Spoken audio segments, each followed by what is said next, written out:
Assalamualaikum warahmatullahi wabarakatuh. Salam sejahtera bagi kita semua. Semoga semuanya dalam keadaan sehat walafiat. Sebelumnya perkenalkan, saya Sipa Salsabila dengan nomor induk mahasiswa yaitu 2892250004. Saya adalah mahasiswa Universitas Pancasakti Bekasi, Fakultas Ekonomi dan Bisnis, Program Studi Manajemen. Di video kali ini saya akan menjawab pertanyaan soal ujian akhir semester, yaitu dengan dosen pengampu Bapak Dr. Son Haji MM di mata kuliah Manajemen Retail. Baik, saya akan menjawab soal nomor 2, yaitu dengan pertanyaan: toko retail X mengalami kesulitan dalam menentukan jumlah barang yang perlu dibeli karena fluktuasi permintaan yang tinggi. Bagaimana cara toko ini mengatasi masalah tersebut melalui perencanaan pembelian barang? Jadi, toko retail X mengalami masalah umum, yaitu fluktuasi permintaan yang menyulitkan perencanaan pembelian barang. Fluktuasi permintaan adalah perubahan permintaan konsumen terhadap suatu produk dalam periode waktu tertentu. Perubahan ini bisa berupa kenaikan atau juga penurunan yang sulit diprediksi. Jadi mungkin ini ada cara untuk dapat mengatasi masalah tersebut melalui perencanaan pembelian barang. Yang pertama itu ada analisis data historis penjualan. Jadi kumpulkan data penjualan historis lengkap mungkin, mencakup data harian, mingguan, bulanan, dan juga tahunan. Dari data ini sebaiknya mencakup informasi tentang jenis produk, informasi penjualan, dan juga promosi yang pernah dilakukan. Yang kedua, identifikasi polanya. Jadi gunakan data tersebut untuk mengidentifikasi pola penjualan. Misalkan dari tren musiman. Jadi penjualan meningkat saat hari raya ataupun liburan. Jadi tren mingguan yaitu menggunakan peningkatan di akhir pekan atau juga mempengaruh promosi terhadap penjualan. Selanjutnya menggunakan software atau aplikasi. Jadi manfaatkan software atau aplikasi analisis data untuk mempermudah identifikasi pola trennya. Nah, dari analisis data historis penjualan, yang kedua itu ada peramalan permintaan. Jadi dengan menggunakan metode kuantitatif.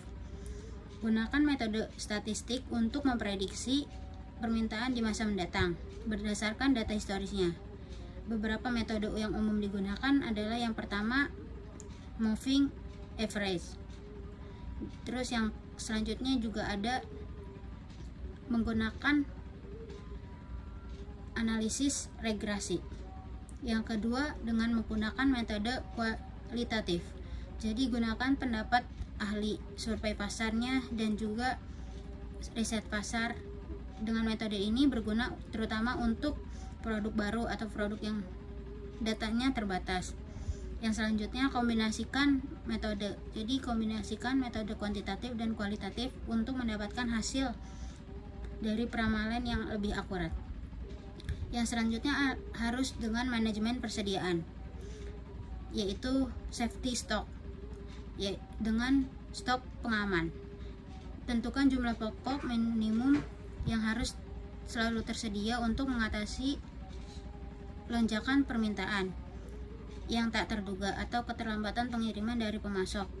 Yang selanjutnya ada economy order quantity, yaitu hitung jumlah pesanan optimal yang meminimalkan total biaya persediaan, termasuk dengan biaya pemesanan dan biaya penyimpanan. Yang ketiga, just in time. Jika kemungkinan terapkan sistem ZIT ini, yaitu pemesan barang hanya ketika dibutuhkan untuk mengurangi biaya penyimpanan. Namun, sistem ini membutuhkan koordinasi yang baik dengan pemasoknya. Yang selanjutnya adanya kolaborasi dengan pemasok. Jadi berbagai informasi peramalan permintaan dengan pemasok agar mereka dapat mempersiapkan pemasok dengan lebih baik, dan juga kerjasama dengan dalam promosi.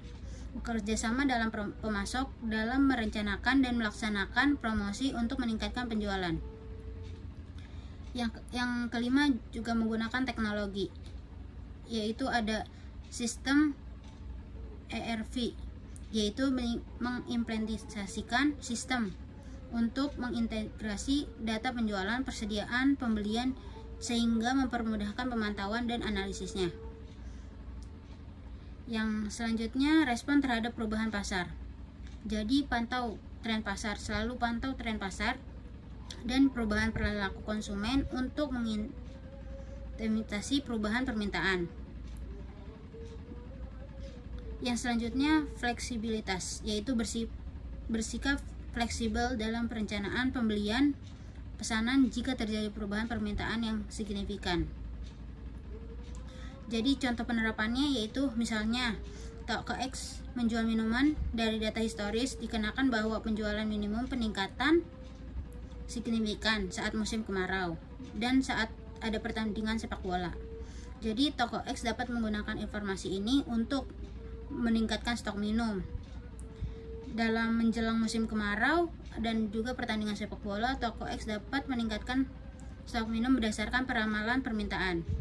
Yang selanjutnya itu melakukan promosi, yaitu bekerja sama dengan pemasok minuman untuk mengadakan promosi khusus saat musim kemarau ataupun pertandingan sepak bola. Yang selanjutnya harus menyesuaikan pesanan.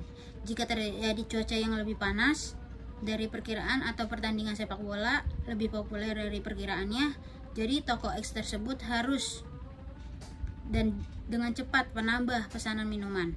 Dengan menerapkan langkah-langkah tersebut yang sudah disebutkan tadi, toko retail dapat mengatasi masalah fluktuasi permintaan dan melakukan perencanaan pembelian barang yang lebih efektif, sehingga dapat minimalkan risiko kekurangan ataupun kelebihan stok, meningkatkan kepuasan pelanggan, dan juga memaksimalkan keuntungan. Mungkin itu jawaban dari saya, kurang lebihnya mohon maaf. Wabillahi taufiq wal hidayah. Wassalamualaikum warahmatullahi wabarakatuh.